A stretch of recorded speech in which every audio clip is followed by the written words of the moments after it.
Halo, jumpa lagi dengan saya. Kali ini saya mau berkisah kalau saya itu dapat kesempatan untuk mampir ke rumah karena kala itu ada acara di rumah di gereja saya gitu ya. Dan seperti biasa kalau pulang tuh naik travel. Travel tuh janjinya katanya jam 2. Saya nggak percaya dong, biasanya jam 5 gitu. Ya udahlah, akhirnya jam 5 ya. Jam 5 tapi saya tunggu-tunggu katanya nanti mundur gitu, nanti habis maghrib. Habis maghrib kan setengah 7 kan. Ternyata setengah 7 juga nggak berangkat juga. Akhirnya setengah 8. Setengah 8 tuh baru dari Pringsewu. Dan kebayang dong setengah 8 dari Pringsewu itu udah malam banget gitu kan ya. Ya udah deh, harapannya besok jam 6 udah tiba di Bengkulu. Dan ini nih udah malam banget gitu, mampir makan ya, makan tengah malam karena sebelumnya itu jam setengah 8 baru jalan sebentar itu udah berhenti makan di Pringsewu sana. Nah ini jam berapa? Jam 23:49, hampir jam 12 malam dong, berhenti untuk makan di daerah sekitar Kaur kah? Kok Kaur mana ya? Nggak, belum Kaur deh. Tulisannya sih di Lampung Barat gitu ya, pesisir Lampung Barat. Nah, setelah makan tadi lalu melanjutkan perjalanan. Nah, akhirnya setelah perjalanan sekian jam 5:52 itu tiba di Bengkulu ya. Di Bengkulu. Nah, ini situasi Bengkulu. Masih masih dini hari. Kami berhenti dulu untuk ambil apa katanya, ambil paket kah supaya nanti sopirnya tuh nggak balik-balik lagi ke situ gitu kan. Ini masih 5:52 tiba. Dan akhirnya jam 6:15 saya turun turun dari travel ini di daerah Kampung Bali. Jadi di Bengkulu tuh rada susah ya, travel dari Lampung itu nggak berhenti di tempat saya yang di Bengkulu Utara, tapi berhenti di kota Bengkulu. Sementara dari kota Bengkulu ke tempat saya itu masih sekitar 2 jam lagi. Dan itu travel itu susah kalau nggak siang-siang sekali atau kalau nggak pagi-pagi sekali gitu. Ini jam 6. Biasanya ini, nah ini di daerah namanya Kampung Bali. Kalau nanti ada satu lagi namanya terminal Sungai Hitam, tapi itu jauh ya dari sini. Udah akhirnya biasanya saya turun di sini, saya tunggu sampai rada siangan gitu kan. eh Siangannya tuh biasanya harapannya itu jam 6 atau jam 8 gitu. Ini udah sampai rada siang tapi belum ada mobil juga. Ya udah akhirnya saya duduk di situ. Ini suasana kota Bengkulu bisa dilihat kan.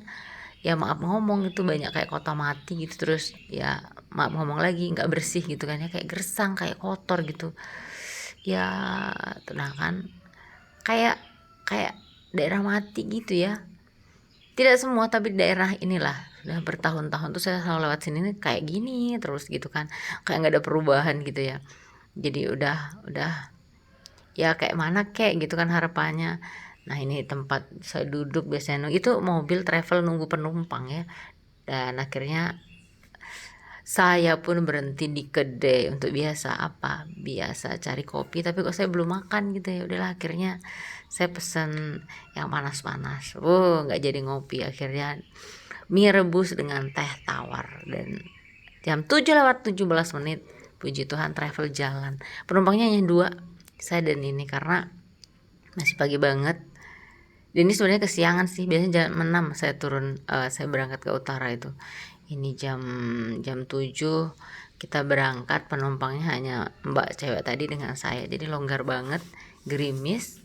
Lalu sopir tuh cerita kalau di sana tuh ada perbaikan jalan, makanya harus berangkat lebih pagi karena kalau enggak nanti macet, buka tutup, dan itu bisa berjam-jam banget.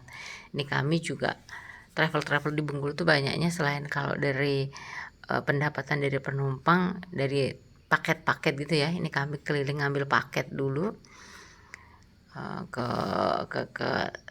rumah warga. Dan kalian tahu nggak sih, Bengkulu itu kan memanjang di sepanjang pinggir pantai gitu ya, daerah Bengkulu tuh. Jadi sepanjang jalan itu dari kota Bengkulu itu ke tempat saya tuh itu ngelewati, bukan lewat ya, di sepanjang pantai gitu. Jadi ada dua jalur. Satu tuh jalur ke lewat pir gitu ya, kalau orang bilang pir itu perkebunan karet punya pemerintah, PTPN kalau nggak salah gitu ya. Nah ini ada satu lagi yang lewat Urai. Nah ini lewat Serangai, Urai gitu, Lais gitu ya. Ini nih bagus banget. Dan dulu itu lautnya itu biru banget gitu. Tapi semenjak tsunami yang tahun berapa itu nggak tahu gimana, nah ini sampai abrasi teman-teman, karena air lautnya tuh ya jalannya tuh di pinggir laut, jadi abrasi, sering jalannya tuh pindah-pindah. Nah ini suasana di sana. Kembali lagi setelah tsunami itu air lautnya tuh jadi keruh, nggak kayak dulu. Kalau dulu kan biru, jadi ini lautnya tuh laut lepas ya, Samudra Hindia gitu.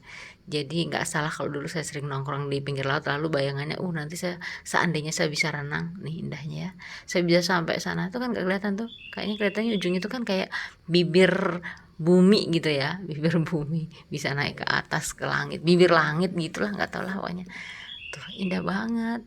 Nah ini abrasi lagi gitu kan, sepanjang ini kayak bukit Teletabis gitu ada di pinggirnya tuh. Dan menariknya nih di pinggir tuh ada yang pinggir pangatnya tuh ada yang tanaman bakau, tapi di satu tempat lagi tuh tanaman ini apa kelapa gitu ya. Terus lagi nanti tuh ada batu-batu yang disusun gitu ya nih, indah banget tuh batu yang disusun, menarik banget tau. Dan saya ini dulu sering banget main ke sini sama teman-teman motoran gitu ya, karena dekat dari rumah. Oke, ini ada kayak kalau orang Jawa tuh bula apa sih pokoknya gitu. Ini jalan ini setelah ada jalan Aper ini jarang dipakai, ada sih dipakai, tapi karena jalannya rusak, banyak abrasi tadi, maka orang-orang sama sopir-sopir truk yang berat-berat itu lewat lintas yang tadi yang di perkebunan karet. Kapan-kapan nanti kalau saya pulang lewat sana ya. Aduh sorry masih rada ngantuk dikit. Nah ini jalan di Bengkulu tuh nggak bagus-bagus banget, ini sih kebetulan yang bagus. Dan karena Bengkulu itu perbukitan, maka naik turun dan belokannya itu banyak banget gitu. Nah itu kan laut lagi, jadi emang indah banget kalau siang. Kebayang gak sih melakukan perjalanan dari Lampung sampai Bengkulu tuh sepanjang jalan itu lihat pantai. Saya yang kemarin tuh malam yang dari Lampung sampai Bengkulu itu kan pesisir ya, itu indah banget, ombaknya tuh gede-gede lagi. Ini gini terus gitu sampai rumah saya tuh. Nah, menarik kan? Jadi kadang-kadang kami tuh berhenti satu mobil, satu travel untuk lihat ke sini. Ah ini ada tempat makan. Masih juga karena emang gitu terus. Kembali ke jalan. Jalan di sini tuh jelek banget. Lalu banyak tikungan-tikungan. Jadi dari Lampung kalau ke Bengkulu itu kalau lewat daerah Kepayang itu seberapa kalian kuat naik mobil itu kalau kalian nggak mabuk luar biasa, karena biasanya terkenal dengan tikungan 99. Jadi emang apalagi kalau naik bis gitu ya, kepalanya sudah nikung, buntutnya belum, udah nikung lagi gitu. Emang aduhai banget di daerah itu, mana jalannya sempit lagi. Jadi kalau mau simpangan tuh yang satu harus berhenti dulu, nunggu sebelahnya nyimpang baru jalan lagi. Ini masih tergolong bagus jalan yang di sini nih ya. Nah ini udah mulai kan, udah nikung lagi. Ini lihat setirnya coba, habisnya nanti nikung lagi gitu terus tuh, mana jalannya jelek lagi gitu. Ini bukan satu-satunya akses untuk ke tempat saya, ada yang tadi saya bilang, tapi kadangkala orang juga biasa lewat sini aja sih gitu. Dulu di sini sih, tapi setelah ada yang satu lagi itu kan jalannya sempit, kanan kiri itu masih kayak ada belukar gitu. Tapi emang kebanyakan tuh sawit gitu ya. Kalau yang pendatang loh ya, kalau pendatang tuh sawit, kalau nggak sawit karet. Tapi kalau untuk penduduk asli tuh masih ya nelayan gitu, terus kopi gitu. Nih kanan kiri kan sawit kan bisa dilihat. Oke, gitu terus sampai nanti sekitar daerah Pasar Desa tuh. Pasar Desa tuh tempat dimana apa ya, nggak tengah-tengah juga ya, pasar yang hanya pasaran hari Senin dan hari Jumat gitu. Hari-hari biasa sih ada juga, cuman jarang pedagang. Ini kan nikung-nikung gini jalannya, kebayang nggak sih tuh, jadi harus skillnya luar biasa. Ini ada yang sambil tanjakan gitu sih. Dan saking banyak nih abrasi lagi juga, ngeri banget ini kalau nggak hati-hati. Dulu ada loh yang kecelakaan nyemplung di situ, saking di tikungan lalu kena abrasi dan orang itu masuk ke situ. Nah bagus kan, jadi kami kalau lebaran dulu tuh, lebaran ya, Idul Fitri tuh kami main ke pantai, jadi dengan siapa aja kami kumpul di pantai. Jadi tapi bukan yang ini ya, biasanya yang ada pasirnya banyak gitu kan, jadi luas, jadi kita jalan-jalan ke situ. Itu kan tadi yang abrasi, kita biasanya cari entah itu Pantai Urai, Pantai Panjang, Pantai Serangga tuh indah banget ya kan. Ini masih pagi jadi ombaknya itu masih kecil-kecil, biasanya rada tinggi gitu, tinggi 2 meter 3 meter gitu. Nah karena ini udah lumayan, masih ada pasirnya, tapi ada di suatu tempat lagi yang pasirnya tuh putih, makanya kenapa dinamain pantai pasir putih. Lalu ada yang pantai Putri Hijau gitu. Nah ini sudah memasuki area pasar desa tuh yang tadi saya cerita ya. Nah ini dari rumah saya masih lumayan jauh lagi, jadi nanti berhenti di sini lagi untuk cari angkot lagi, ke mobil lagi gitu kan. Jadi sebenarnya jauh banget sih enggak. Kalau tadi berangkatnya 7:30 sampai di kota Bengkulu itu jam 5, jadi itu sekarang kira-kira berapa jam ya, sekitar itulah, nggak sampai 10 lah ya gitu. Tapi aksesnya itu yang susah, berhenti lalu berhenti, nggak langsung sampai ke rumah. Oke, ini adalah bundaran pasar D1. Belum nih, ini terminal tuh, terminal pasar D1. Jadi nah di sini biasanya orang full dulu berhenti di sini, kemudian kalau mau ke Putri Hijau, kalau mau ke Bukit Makmur tempat saya, atau mau ke daerah Muko-Muko atau Karangpulo, ini biasanya berhenti di sini, nanti cari lagi. Ataupun kalau nggak cari travel yang langsung dari Bengkulu tadi ke arah Muko-Muko. Oke. Di sini seperti saya bilang tadi, kalau nggak hari Lebaran itu kalau nggak hari pasaran itu susah mobil. Apalagi sekarang kan semua orang sudah punya motor, jadi biasanya pakai motor gitu ya. Yang punya mobil. Nah di sini saya berhenti di JS Alfamart, bukan Alfamart ya, supermarket JS. Saya tunggu diminta dijemput bapak saya, karena kalau nggak dijemput nanti bisa sampai siang banget, saya nggak bisa sampai di rumah. Nah ini suasana pasar desa tuh. Kalau udah sampai di sini ini udah kerasa kayak udah mau di rumah. Nah itu bapak saya udah datang jemput saya. Nah ini bapak saya, Bapak Sunarso. Oke gitu ya. Nah ini perjalanan menuju ke rumah. Ini masih seputaran pasar desa tuh, biasanya kami sebut gitu. Kembali lagi kan, jadi daerahnya tuh kayak gersang gitu ya, terus nggak terawat gitu ya, maaf banget ya, jangan marah ya, maaf ya, ini daerah saya sih, tapi faktanya gitu sih, dari dulu saya SMP sampai sekarang kayak gini terus gitu ya, kayak nggak ada perubahan gitu, nggak ngerti juga. Untunglah masyarakatnya yang berubah, artinya itu yang dulu nanamnya misalkan sawah tanda hujan, sekarang berubah jadi sawah irigasi gitu. Yang dulu itu nanamnya itu palawija, sekarang sudah mulai palawija dan karet gitu. Jadi sudah masyarakatnya berkembang, walaupun seharusnya kan kalau masyarakat berkembang seiring dong dengan pembangunan gitu, tapi nggak ngerti juga. Oke, ini jembatan ini dulu tau nggak, tanjakannya tinggi banget waktu zaman sekolah tuh. Tapi sekarang kalau udah gede kok, udah tua, rasanya ya nggak terlalu tinggi juga ya gitu ya.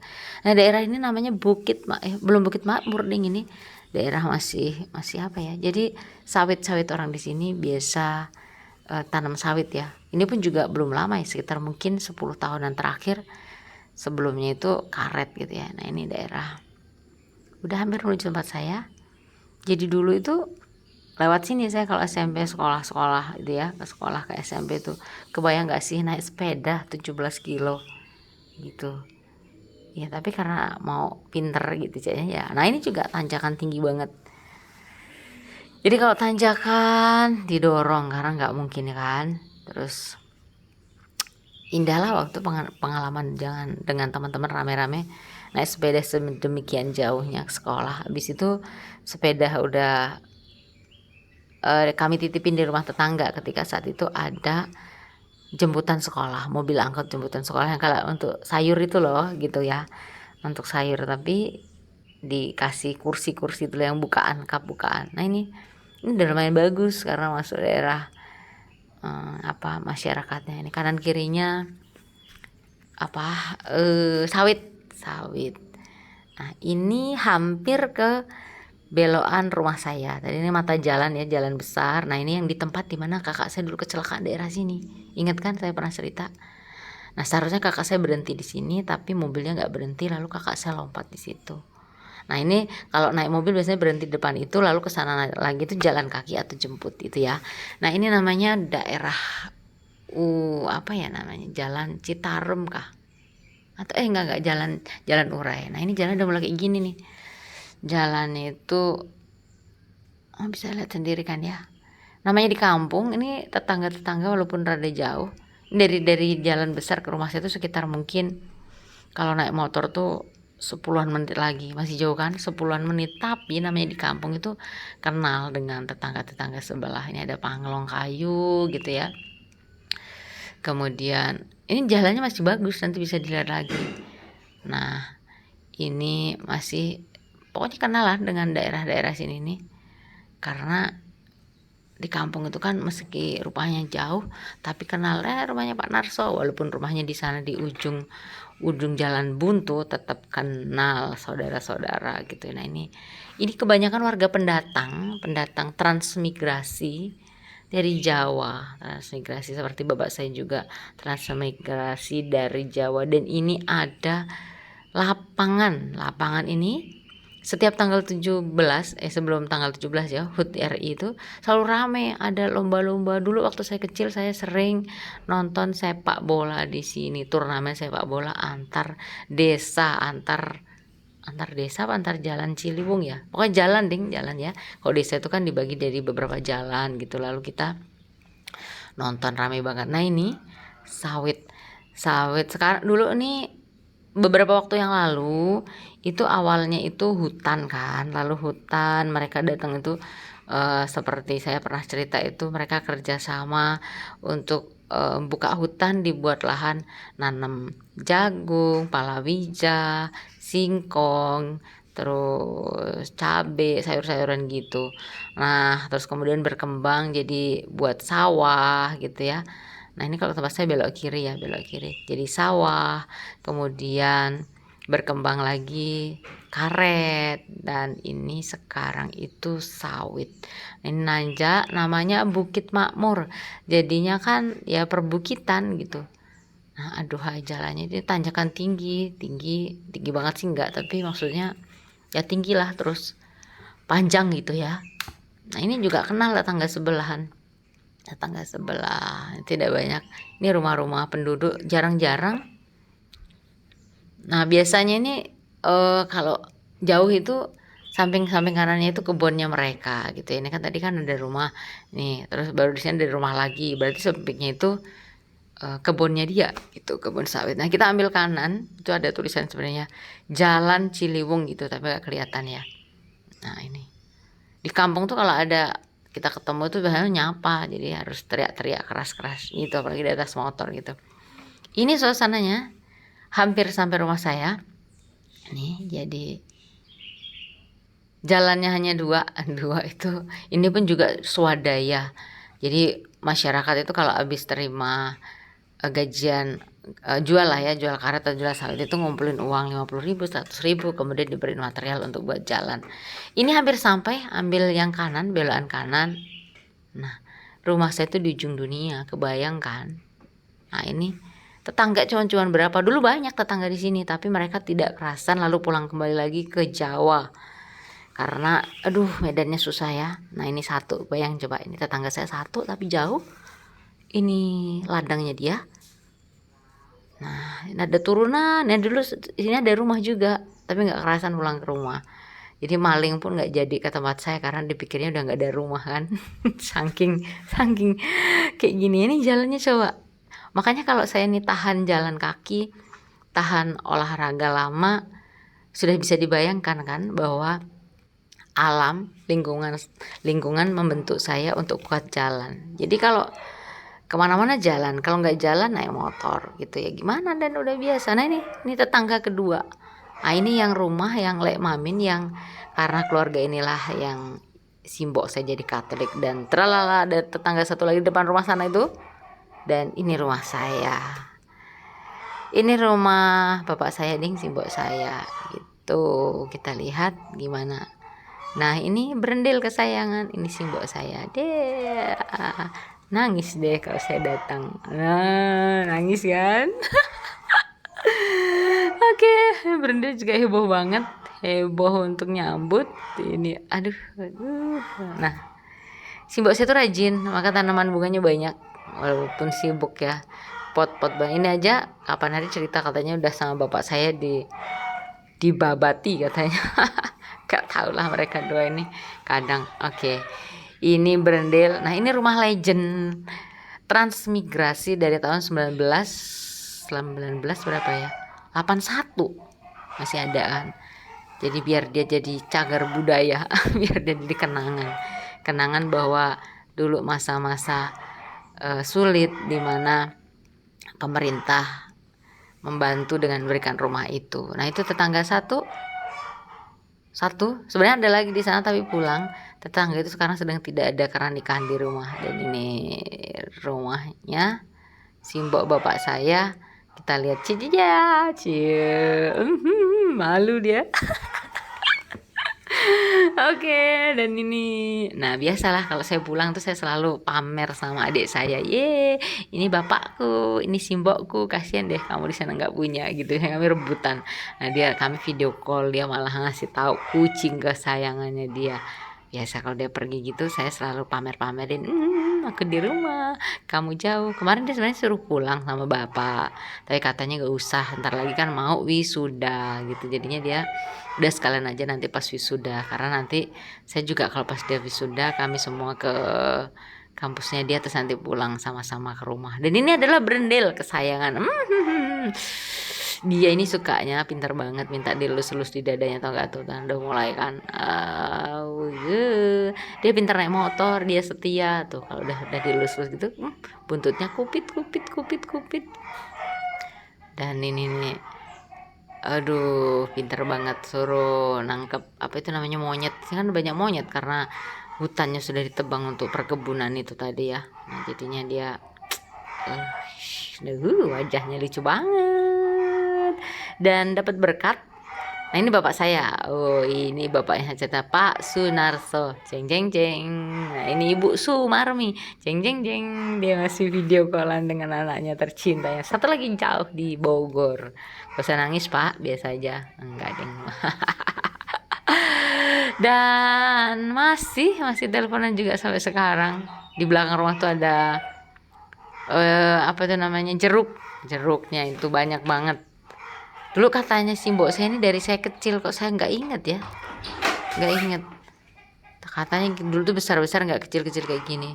Kemarin saya sempat makan ya, itu manis cuman bijinya tuh banyak banget gitu, jadi nggak tahu. Terus katanya simbok saya tuh banyak rontok. Waduh, suara ayamnya ya, iya memang di belakang ada ayam junnya petok itulah indahnya di kampung, di desa. Nah itu kan banyak banget. Nah dan ini belakang rumah, suasana belakang rumah ini ada bode ya mbak, bode ya, bode atau apa sih. Nah apa itu, nah itu kemarin tuh udah diangkati sama bapak saya. Ini sama bapak saya diangkat apa, ini saya kasih tahu tuh kalau yang batas pagar ke sini tuh itu kebunnya kami, yang sebelah sana itu punya orang lain ya. Jadi ada pagar beton itu ke sana itu karena di sini banyak kerbau yang liar, bukan liar, kerbau punya orang tapi nggak diikat, gila nggak sih. Jadi dia tuh banyak, ada 40-an itu datang ke rumah terus makani semua tanaman itu. Jadi sama bapak saya itu dibuat pagar itu gitu. Kalau nggak kayak itu nanti makanan semua itu, tanaman dimakan kebo. Dan hebatnya itu kebo tuh langsung hilang gitu loh. Kayak siluman. Nggak juga sebenarnya, cuman aduh mereka tuh nggak tahu lah. Nah ini saya tunjukin kalau ini nih kebunnya bapak saya ke belakang sana gitu ya. Yang tadi punya tetangga, ini punya bapak ke belakang. Pagar itu tanaman kecil-kecil supaya nggak dimakan kebo. Kalau sawit gede kayak itu kan ya kebo gimana makan sih gitu kan, paling tupai gitu kan atau babi. Nah ini ke belakang sana, di belakang sana itu ini ada kolam. Bapak saya tuh punya gurame sama lele. Ini guramenya udah 3 tahunan apa ya, udah kayaknya udah gede banget, udah mungkin gak enak kali dimakan, nggak tahu nih. Gede banget di sini nih, ada besar banyak, dulu banyak banget, sekarang katanya tinggal berapa puluh gitu. Oke, kita ke belakang lagi, ke belakang untuk lihat. Nah, ini kandang ayam. Dulu tuh kandang kambing, sekarang kayaknya kambingnya nggak tahu nih, kayaknya nggak ada kemarin saya lihat. Tinggal ayam gitu ya. Ayam itu yang banyak ular, nggak banyak sih, tapi 4 tahun ini sudah ada, 1 tahun ini udah ada 4 kali ular masuk situ. Ngeri banget nggak sih? Ngeri banget sumpah. Nah ini, saya mau makan itu tapi nggak jadi. Ceritanya mau cari-cari mau makan gitu, udah matang, udah empuk, sambil mau dibawa ke belakang. Oke, kita ke belakang lagi. Itu suasana belakang, ya aduh, namanya di kampung begitulah ya, tapi menyenangkan gitu, rubes gitulah ya di belakang itu. Oke, lagi kita ke belakang sana itu ke kebun. Nah, kebun di belakang sana ini ada pohon duren, pohon cempoka. Nah, itu kebun sawit bapak saya. Belakang itu ada kandang sapi. Kandang sapi itu ya. Nah, kandang sapi itu ada sumur Legen. Dulu sumur itu ada kamar mandinya di belakang sana itu.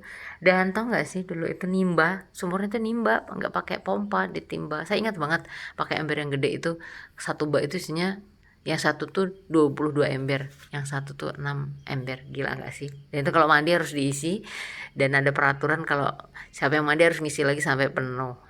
Jadi mandinya dikit-dikit 2 ember supaya nanti ngisinya cuma 2 ember gitu.